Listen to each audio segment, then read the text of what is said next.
بسم الله الرحمن الرحیم. څنګه چې موږ تاسو ته پته ده چې په 24 نومبر د اتوار په ورځ زموږ د خان صاحب فاینل کال دی. دې له به موږ ځو، په هر حال کې به ځو.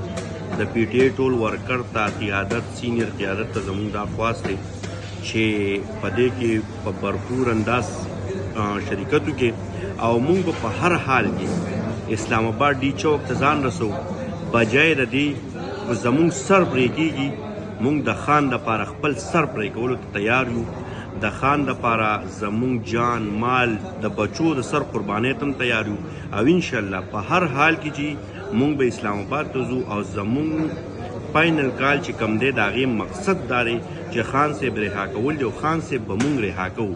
بس انشاءالله په 24 تاریخ چې هیڅوک ایسار نشي او راځي اسلام آباد ډي چوک ته او یو ځل بیا ویم چې د خان دپاره زموږ ځان قربان دی. ډېره مهرباني والسلام.